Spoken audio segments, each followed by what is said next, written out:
Good morning, I'm Taylor Wilson, and today is Friday, March 8th, 2024. This is the Excerpt. Today, a look at President Joe Biden's State of the Union address, plus the latest from Gaza, and is TikTok getting shut down? We're the only nation in the world with a heart and soul that draws from old and new.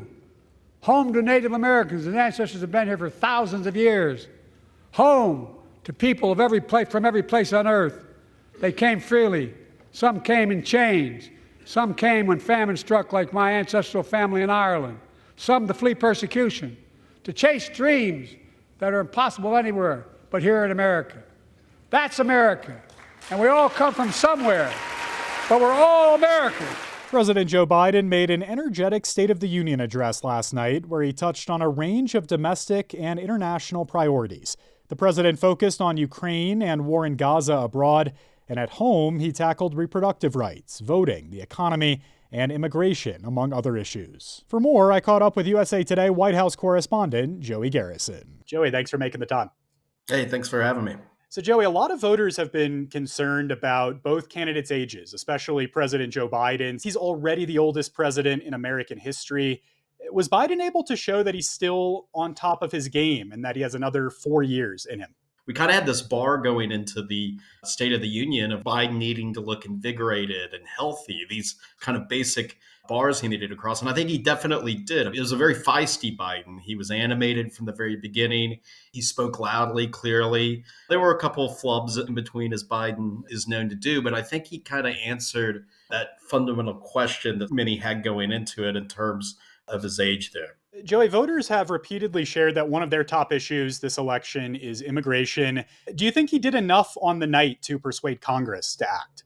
Well, I don't think that Congress is all of a sudden Republicans in Congress are going to get behind his bipartisan border bill. I think Biden probably knows they're not going to do that. But I think what he's trying to do is say, hey, we have an answer to a problem, this bill that was negotiated by both parties here. And Republicans defeated it. And the reason they defeated it is because former President Trump told them not to. So I think he's able to contrast, or he wants to, this idea that I'm willing to work with the other party to solve our big issues. Trump is just concerned about politics, revenge against me, preventing a political win. Now, the minute Biden mentioned that bill, of course, in his remarks, he was loudly jeered and heckled by Republicans, notably Marjorie Taylor Greene, who started yelling at him to say the name of Laken Riley, who was a 22-year-old student who was killed in Georgia. The accused murderer is an undocumented immigrant. He did say her name. He picked up a button that seemed to be made in Laken's honor. And so it was really one of the more explosive moments of the entire night. And Joey, we saw record voter turnout in the midterms with Democratic candidates galvanizing support on the issue of abortion. The two sides on that issue have only really grown further apart since then. And then IVF has been in the news after the Alabama Supreme Court ruling that frozen embryos are legally protected as children. We then saw the subsequent legislation from lawmakers in Alabama to protect IVF patients and doctors.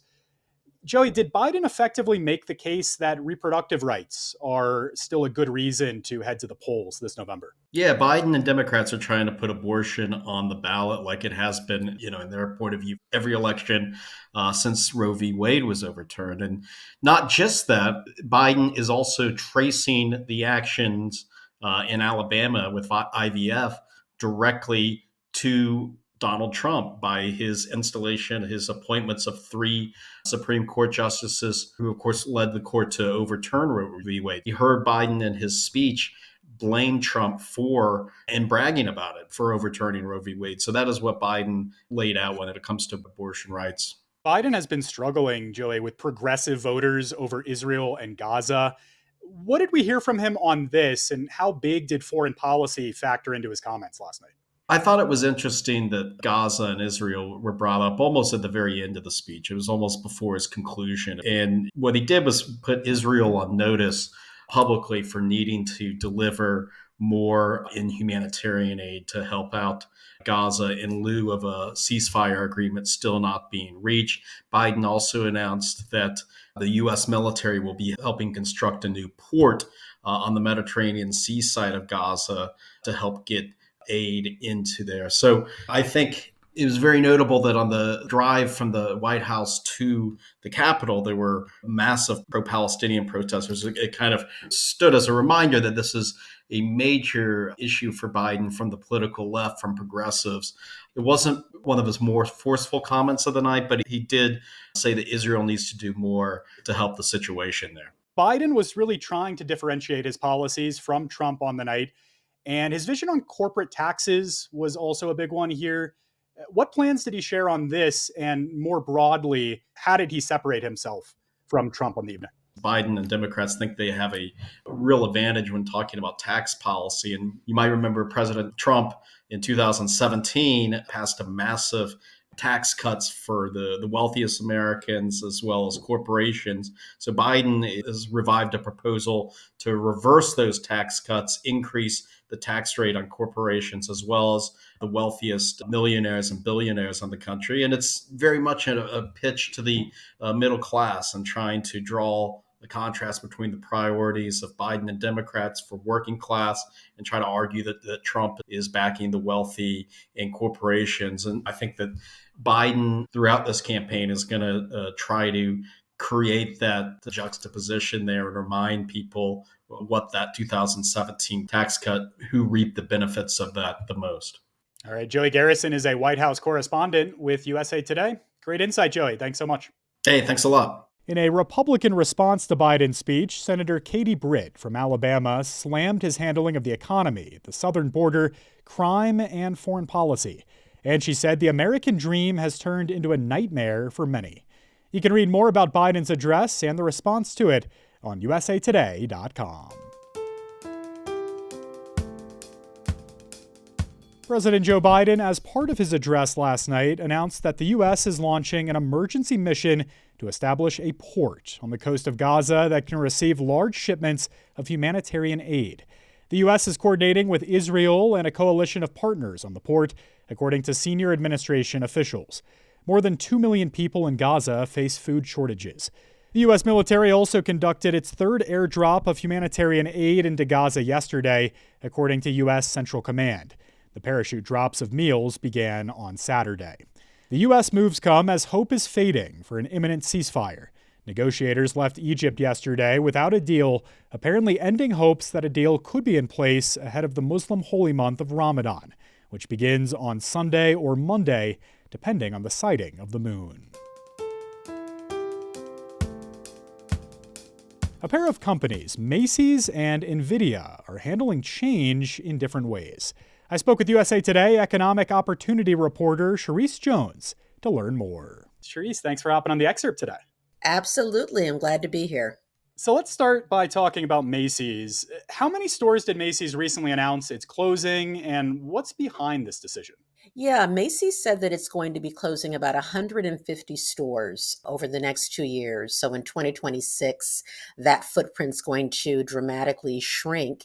And it's because the revenue and sales have been shrinking. They didn't have the best earnings report in the last quarter. And so they're having to make some changes to revive the brand and basically meet shoppers where they are and kind of pull out of the past model they've had of the big buffet-like department store to something that's a little bit more intimate and tailored to the tastes of today. Yeah, so what exactly are they pivoting to next to try and stay relevant in the retail space? Well, they're really leaning into the luxury space, for instance. Macy's also owns Bloomingdale's. So they're going to be opening up several more Bloomingdale's locations. They're also going to be expanding the number of Bluemercury stores. Bluemercury caters to skincare and makeup, beauty products, and has been doing very well. So they're going to either open or refurbish about 60 new locations. They're also going to be opening up more small stores. So the footprint or the format of the store is going to be dramatically smaller than the big department stores that Macy's is known for. And they're going to be moving outside of those enclosed malls where you often found Macy's, closer to communities and neighborhoods, because enclosed malls are not quite as popular as they used to be. Charisse, what does the future of physical brick and mortar stores look like? Do consumers still like these shopping experiences or do they prefer online? Well, it's funny. People assume that online is king and brick and mortar is disappearing. Brick and mortar is not going anywhere. 20.5% of overall retail sales are expected to be made online by 2027. That's up from 16% now, but that still leaves about 80% of sales that are happening at an actual store. The issue is that stores have to be much more tailored to certain tasks. In other words, if you need to buy something like detergent or toothpaste or toilet paper, that's increasingly going to be something that you just go online, you click a button and you buy it. But if you want furniture or even an outfit, a lot of us order clothes online now, but it's a real pain in the neck when you get it and it doesn't quite fit or the material's not quite what you expected. And so it's a lot better to go to the actual store where it's got to be tailored to what you're looking for. While Macys is trying to find new ways to stay relevant, NVIDIA is at the heart of emerging technology. What is this company and how is it riding this AI wave? They basically are producing or powering the AI chips that we find in everything from a spreadsheet to a smartphone. And recently, they became one of the few US companies to reach a $2 trillion valuation. That puts them in Apple and Microsoft territory. So they really are kind of a company of the future that's driving a lot of the shifts that we're seeing in society now. AI is already a big part of our lives, and that's just going to increase. NVIDIA is supposed to be the company that's going to play a major role in powering that technology. So, Charisse, we've talked about two very different companies. What do these companies we've discussed tell us about the changing economy and world we're interacting with now? They're very distinct, but I think they both reflect the changing ways that we shop and we live and we work, right? Everybody has a smartphone practically. And so this is a device that AI plays a big part in that.